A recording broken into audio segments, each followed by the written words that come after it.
retrata modelos de los que no existen imágenes y tal vez en ello proyecte su propia personalidad. Ya han desfilado por sus pinturas más de 50 artistas del pasado, entre otros Giorgione o Patinir. También aborda el grabado en sus producciones y son significativas series míticas de la época clásica como La Guerra de Troya. Tal vez en ello llegue a nuevas conclusiones. Hoy se sienta con nosotros Manolo Figueiras. Bienvenido a Espacio de Arte, Manolo. Gracias. Manolo Figueiras nace en México y casi siempre vive en Orense, pero actualmente vives en Pontevedra. Naces en México y ¿a dónde vas? Bueno, nazo en México, cousa moi frecuente aquí en Galicia porque son fillo de emigración. Concretamente, meu pai era catalán e miña nai é de Ourense. Atoparonse ali, nacín ali e moi rápido, sendo eu pequeno, xa me trouxeron para Ourense, onde vivín sempre prácticamente nunha aldea de Ourense, despois xa na cidade.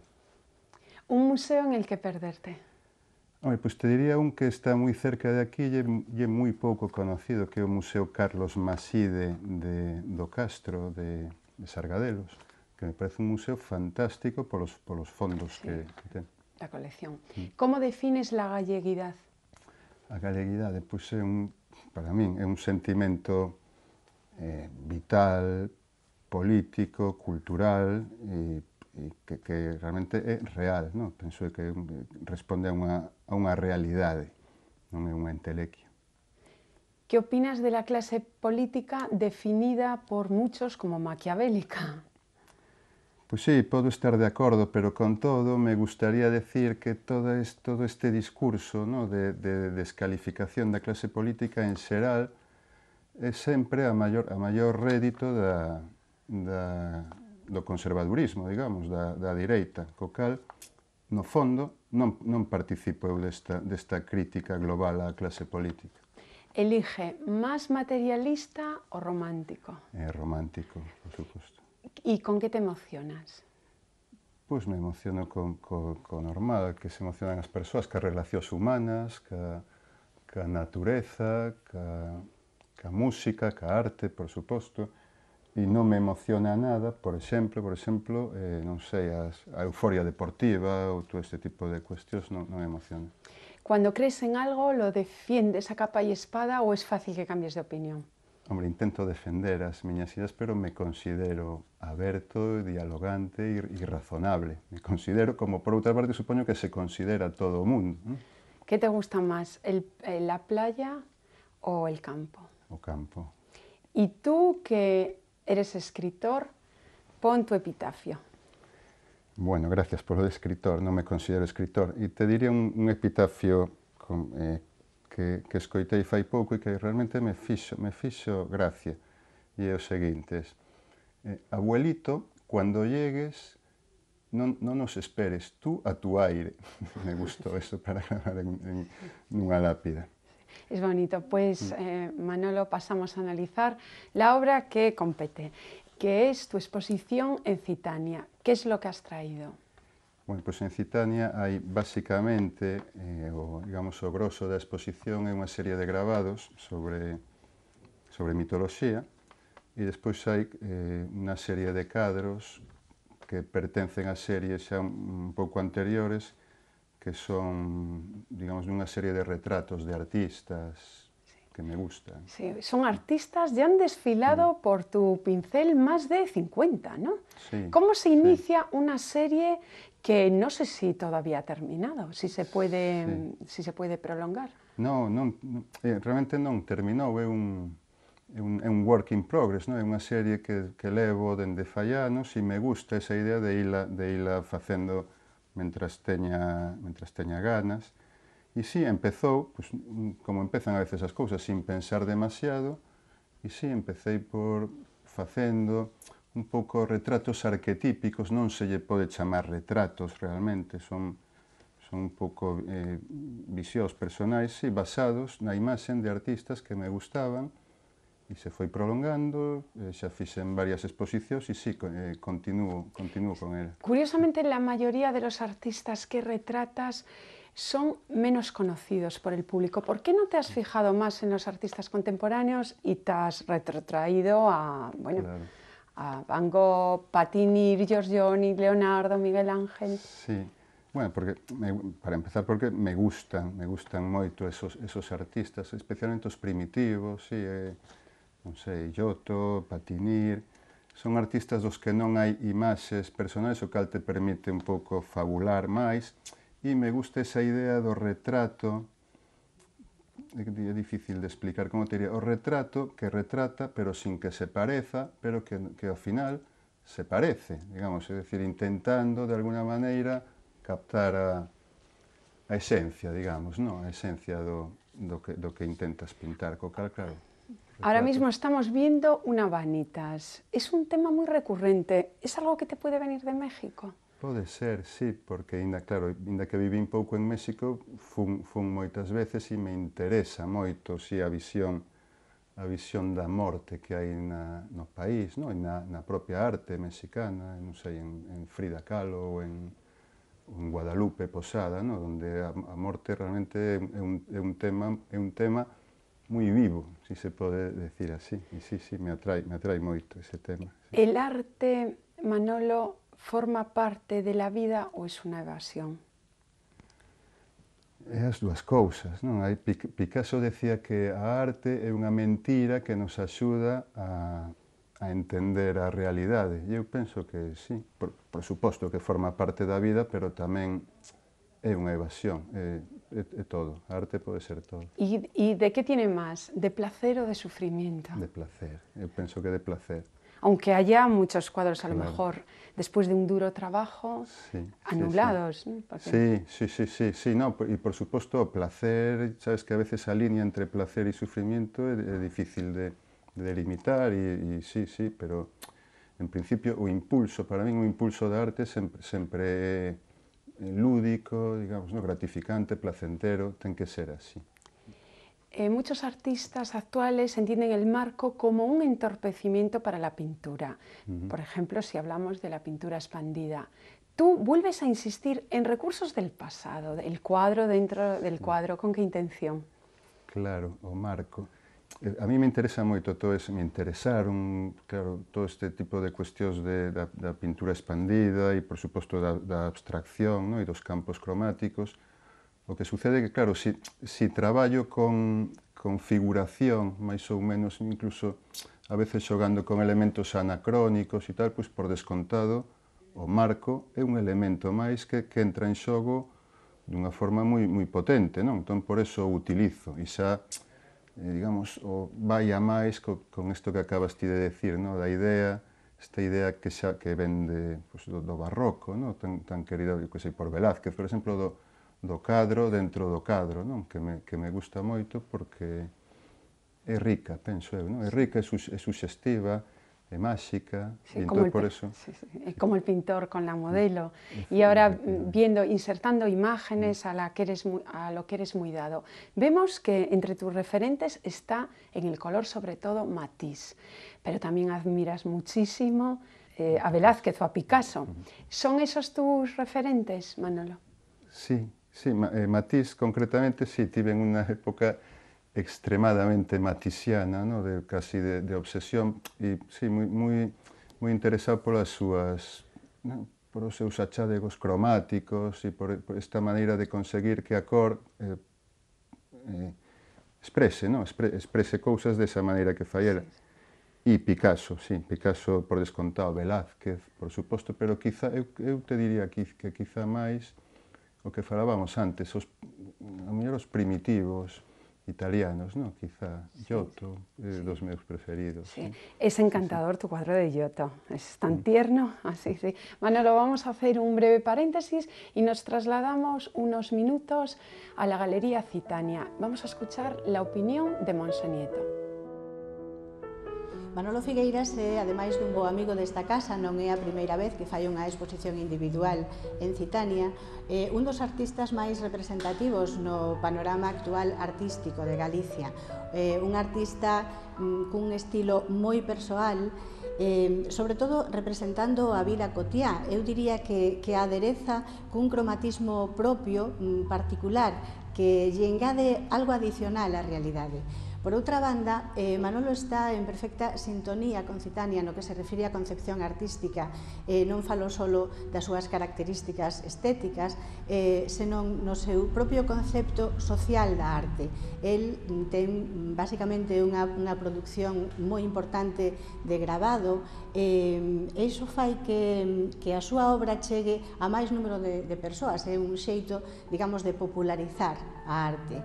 Nese sentido, aproveito para agradecerllelo públicamente porque está en colaboración con Citania preparando a nosa próxima edición de obra gráfica, así que gracias, Manolo. Que máis dicir de Manolo que non sexa evidente? Bueno, é un home moi traballador, que se prodiga pouco, por certo, que sempre yo digo, é unha persoa, como é evidente, digo, cun trato excepcional, e a hora de traballar dou fe unha verdadeira exquisitez de persoa. Así que gracias, Manolo, pola túa exposición, polo teu traballo e a túa futura colaboración na edición da obra gráfica que presentaremos próximamente. Y gracias también a Monse Nieto por estas palabras. ¿Qué te ha parecido? Fantástica, sí, extremadamente amable. Nos ha hablado de esta carpeta que se va a editar, bueno, dentro de unos días, una carpeta de grabados. ¿Qué vas a presentar? Bueno, é unha carpeta do tipo das que editan na Galería Citania. Sí, ya es un clásico estas ediciones. Efectivamente, sí, penso que son digamos, teñen xa unha serie de carpetas moi interesantes de artistas, e, bueno, o formato é o tradicional, será un texto con un par de grabados. E está aínda por determinar, será un poema de Manolo Outeiriño, o que lle acompañarei con 2 grabados de formato grande. Siguiendo con el grabado, has abordado la mitología clásica. Por tus grabados han desfilado Orfeo, Midas, Ulises, las Parcas. ¿Qué encuentras en la mitología clásica? Bueno, claro, é un tema absolutamente, penso que tan tratado como ao mesmo tempo inesgotable, non? Nunca se acaba porque no fondo eu penso que hai algo aí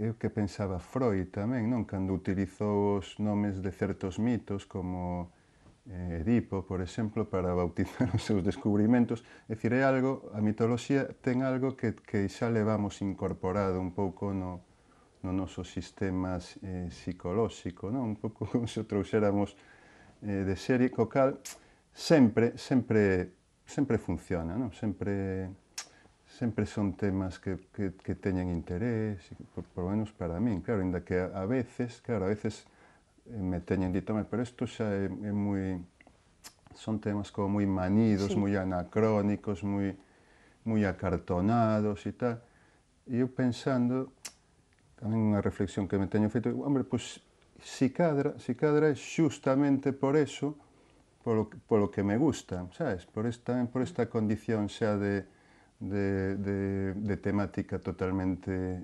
intempestiva, sabes? Sí. Y la oportunidad de volver a dar versiones, bueno, totalmente diferentes.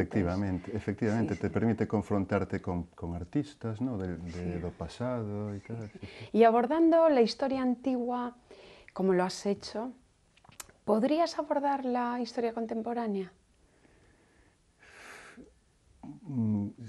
Hombre, a ver, se agora me teño plantexado algunha vez e tal, pero me resulta moitísimo máis complicado, non? Dende o punto de vista da iconicidade, non? Supoño que aí sí que conecto moito con, salvando as distancias, por exemplo, con Picasso, non? Que, se te fixas, cando trata os problemas no seu cadro máis coñecido, por exemplo, no Guernica ou en outras cousas que ten feito sobre a guerra e tal, sempre fai con un tratamento clasicista, non? Como se esa guerra non fose contemporánea, sino que fose unha... E a min, por algunha razón, a verdade que non me teño parado a analizarlo, pero me sucede algo parecido. Sí, sí. Retomamos las palabras de la galerista Montse Nieto. Dice que Manolo Figueras, y es una realidad, se prodiga muy poco en exposiciones. De hecho, has formado parte de esta colectiva que vimos hace poco todos en el Auditorio de Galicia, que se llamaba Casus Belli, Conflictos de Recepción. ¿Por qué tu obra no tiene más acogida y por qué unos artistas triunfan mucho y otros, bueno, se comercializan muy poco? ¿Falta de ambición? Non, eu penso que non, eu penso que hai infinidade de factores e como todo, eu que sei, que como todas as cousas na vida, porque a uns lles pasa isto e outros non, outros... En todo caso, era interesante o tema desta exposición que comisariaron Ángel Cerviño e Alberto González Alegre, porque justamente se plantexaba este tipo de cuestións que casi nunca aparecen, no mundo da arte. O mundo da arte parece que é un mundo perfecto, glamuroso, de éxito, de tal, pero claro, realmente a veces é moi interesante un pouco bucear, profundizar un pouco no intramundo da arte. E por qué? Pois non, eu te diría que realmente por unha cuestión de, supoño que de azar, sí, a mellor de características personais, propias miñas, pero non te sabría decir por qué. Sí. Ahí vimos tus dibujos de oídas, unos pequeñitos, vuelvo la palabra redundante, unos pequeños dibujos. ¿A qué aludían esos?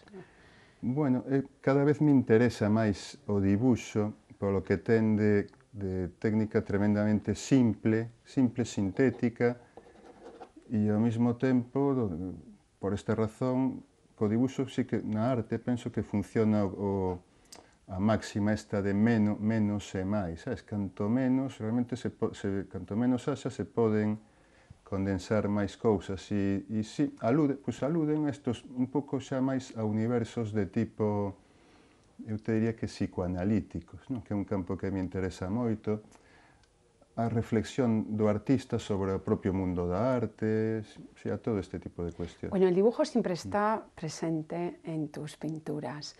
Y también impartes la disciplina en enseñanza secundaria. ¿Qué intentas inculcar a los alumnos?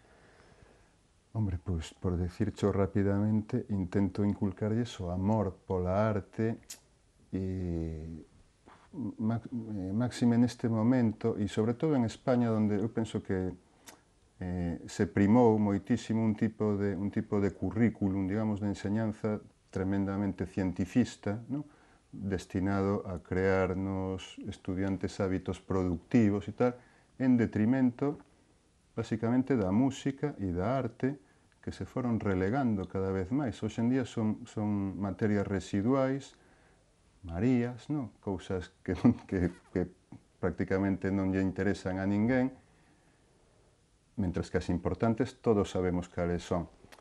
Mentras que en outros lugares, non sei, en os países nórdicos ou en Alemania e tal, son materias troncais que de alguna maneira estimulan a creatividade, a iniciativa personal, todo este tipo de cuestións que aquí, claro, non teñen tanta importancia. E é así, co cal, claro, eu desde un pouco o meu traballo intento eso. Con todo, teño que decir que, claro, que estou moi contento de poder, é un traballo que me gusta e que me gratifica e co que eu, non sei se os alumnos aprenden algo, eu desde logo sí que aprendo moito. Sí. Aprendes también con la práctica escultórica, pero y también aprendes de tus textos, porque curiosamente cuando haces un catálogo, cuando haces una exposición, el que escribe los textos eres tú. ¿Por qué eres el que mejor conoce tu obra? Claro, bueno, non... Sí, non o fago sempre, o teño feito en algunhas ocasións e me gusta escribir. Antes me catalogaches de escritor, non me considero escritor, eu son un pintor que escribe, cousa por outra parte relativamente frecuente no mundo da arte. E sí, a escritura funciona como prolongación, como pequena prolongación do traballo do traballo artístico, non me considero crítico, non estou de acordo con esa idea que a veces flota por aí de que os críticos son artistas frustrados, nin tampouco con esta que empeza a ver agora que din de que os artistas son críticos frustrados. Eu non son nin artista, me considero artista, pero non me considero frustrado nin en este campo, nin no da escritura. É dicir, intento utilizar con naturalidade, sabes? Con naturalidade, sin maiores ambiciones, ni, por suposto, literarias, ni de ningún tipo, pero sí de maneira rigurosa, ¿no? Intentando que os textos, de alguna maneira, axuden a comprensión da obra, si é posible, ¿no?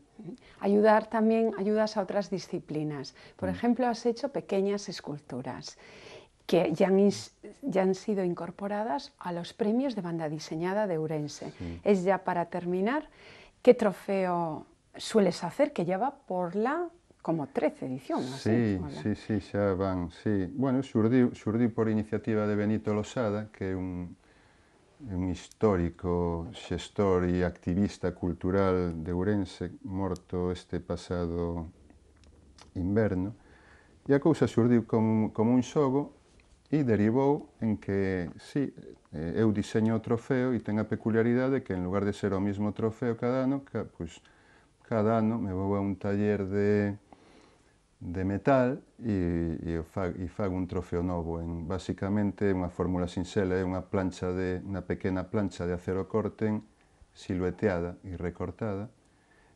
E, bueno, claro, como xa leva tantas edicións, é un trofeo que agora mesmo xa teñen a maioría dos dibuixantes galegos no seu poder. Bueno, y porque no hablamos de tus incursiones en el cómic, que también las has hecho, pero el tiempo no da para más. Entonces, ya para terminar, ponemos esta pincelada. ¿Qué obra de la historia del arte colgarías en tu casa? Pois colgaría un matiz destos da época dos interiores, estos coloridos, por dar intensidade e por dar alegría tamén. ¿Y un libro que recomendarías a un buen amigo? Pois eu sempre recomendo un libro que a min me cautivou desde novo, que é a psicoanálise da arte de Sigmund Freud, onde fala de Leonardo, entre outros. Sí, y es denso, ¿eh? Sí. Bueno, pues muy bien, gracias otra vez, Manolo. En la pintura ve la posibilidad de crear mundos paralelos a este que llamamos real. Y realmente es fantástico poder volver a recrear la historia y el entorno de personajes pictóricos del pasado. Así tenemos que por sus lienzos pueden desfilar Derain, William Blake, Giorgione y otros artistas míticos de los que apenas tenemos imágenes y vistos por un artista contemporáneo. Esta es la obra de Manolo Figueiras y otras cosas que nos depara su quehacer artístico en la compostelana Galería Citania. Esa es la cita y nosotros aquí les esperamos la semana que viene para seguir hablando de arte.